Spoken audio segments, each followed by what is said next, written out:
நற்செய்தி வாசகம். யோவான் எழுதிய நற்செய்தி 1ஆம் அதிகாரம். ஆண்டவரின் உயிருள்ள வார்த்தைகள் 19 28 முடிய. எருசலேமில் உள்ள யூதர்கள் குருக்களையும் லேவியர்களையும் யோவானிடம் அனுப்பி, நீர் யார் என்று கேட்டபோது அவர், நான் மெசியா அல்ல என்று அறிவித்தார். இதை அவர் வெளிப்படையாக கூறி மறுக்காமல் ஒப்புக்கொண்டார். அப்போது, அப்படியானால் நீர் யார்? நீர் எலியாவா என்று அவர்கள் கேட்க, அவர் நான் அல்ல என்றார். நீர் தாம் வரவேண்டிய இறைவாக்கினரா என்று கேட்டபோதும் அவர் இல்லை என்று மறுமொழி கூறினார்.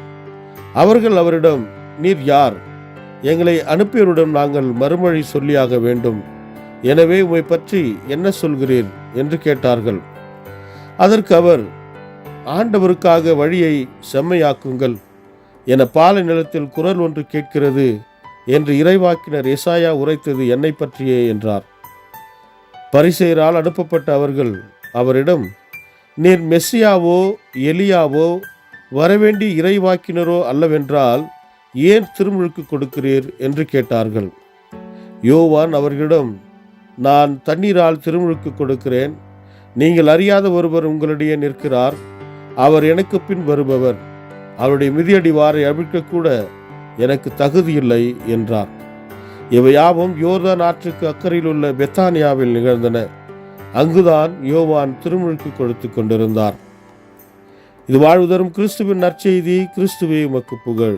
ಯೋಹಾನ ಅಧ್ಯಾಯ 1 ವಚನ 19 28 ನೀನು ಯಾರು ಎಂದು ಯೋಹಾನನು ಕೇಳುವುದಕ್ಕಾಗಿ ಜೆರುಸಲೇಮಿನ ಯೆಹೂದ್ಯರು ಯೋಹಾನನ ಬಳಿಗೆ ಕೆಲವು ಯಾಜಕರನ್ನು ಮತ್ತು ಲೇವಿಯರನ್ನು ಕಳುಹಿಸಿದರು. ಯೋಹಾನನು ಮರೆಮಾಚದೆ, ನಾನು ಕ್ರಿಸ್ತನಲ್ಲ ಎಂದು ಹೇಳಿದನು. ಯೆಹೂದ್ಯರು ಯೋಹಾನನಿಗೆ, ಹಾಗಾದರೆ ನೀನು ಯಾರು? ನೀನು ಎಲಿಯನೋ ಎಂದು ಕೇಳಿದರು. ಅವನು, ಇಲ್ಲ, ನಾನು ಎಲಿಯನಲ್ಲ ಎಂದು ಉತ್ತರಿಸಿದನು. ಯೆಹೂದ್ಯರು, ನೀನು ಪ್ರವಾದಿಯೋ ಎಂದು ಕೇಳಿದರು. ಯೋಹಾನನು, ಇಲ್ಲ, ನಾನು ಪ್ರವಾದಿಯಲ್ಲ ಎಂದು ಉತ್ತರ ಕೊಟ್ಟನು. ಆಗ ಯೆಹೂದ್ಯರು, ನಮಗೆ ಹೇಳು, ನಮ್ಮನ್ನು ಕಳುಹಿಸಿದವರಿಗೆ ನಾವು ತಿಳಿಸಬೇಕಾಗಿದೆ. ನಿನ್ನ ಬಗ್ಗೆ ನೀನು ಏನು ಹೇಳುವೆ ಎಂದು ಕೇಳಿದರು. ಅದಕ್ಕೆ ಯೋಹಾನನು, ಪ್ರಭುವಿಗಾಗಿ ನೇರವಾದ ದಾರಿಯನ್ನು ಸಿದ್ಧಗೊಳಿಸಿರಿ ಎಂದು ಅಡವಿಯಲ್ಲಿ ಕೂಗುವವನ ಸ್ವರವೇ ನಾನು ಎಂದು ಪ್ರವಾದಿಯಾದ ಯೆಶಾಯನ ಮಾತುಗಳಲ್ಲೆಲ್ಲ ಉತ್ತರ ಕೊಟ್ಟನು. ಕಳುಹಿಸಲ್ಪಟ್ಟಿದ್ದವರಲ್ಲಿ ಕೆಲವು ಮಂದಿ ಫರಿಸಾಯರೂ ಇದ್ದರು. ಅವರು ಅವನಿಗೆ, ನೀನು ನಿನ್ನ ಬಗ್ಗೆ ನಾನು ಕ್ರಿಸ್ತನಲ್ಲ, ಎಲಿಯನೂ ಅಲ್ಲ, ಪ್ರವಾದಿಯೂ ಅಲ್ಲ ಎಂದು ಹೇಳುತ್ತಿರುವೆ. ಹಾಗಾದರೆ ನೀನು ಜನರಿಗೆ ಏಕೆ ದೀಕ್ಷಾಸ್ನಾನ ಮಾಡಿಸುವೆ ಎಂದು ಕೇಳಿದರು. ಯೋಹಾನನು, ನಾನು ಜನರಿಗೆ ನೀರಿನಿಂದ ದೀಕ್ಷಾಸ್ನಾನ ಮಾಡಿಸುವೆನು.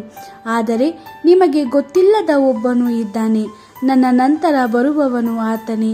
ಆತನ ಪಾದರಕ್ಷೆಗಳನ್ನು ಬಿಚ್ಚುವುದಕ್ಕೂ ನಾನು ಯೋಗ್ಯನಲ್ಲ ಎಂದು ಹೇಳಿದನು. ಜೋರ್ಡಾನ್ ನದಿಯ ಆಚೆದಡದಲ್ಲಿದ್ದ ಬೆತಾನಿ ಎಂಬ ಊರಲ್ಲಿ ಈ ಸಂಗತಿಗಳೆಲ್ಲ ನಡೆದವು. ಯೋಹಾನನು ಜನರಿಗೆ ದೀಕ್ಷಾಸ್ನಾನ ಮಾಡಿಸುತ್ತಿದ್ದದ್ದು ಇಲ್ಲಿಯೇ. ದೇವರ ವಾಕ್ಯವಿದು. ದೇವರಿಗೆ ಕೃತಜ್ಞತೆ ಸಲ್ಲಲಿ. Gospel according to John chapter 1 verse 19 to 28. This was the testimony of John when the Jews sent priests and Levites from Jerusalem to ask him, who are you? John acknowledged the truth and did not deny it. He said, I am not the Messiah.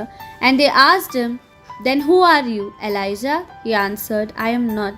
They said, are you the prophet? And he answered, no. Then they said to them, tell us who you are so that we can give some answer to those who sent us. What do you say about yourself? And John said, quoting the prophet Isaiah, I am the voice of one crying out in the wilderness, make straight the way of the Lord.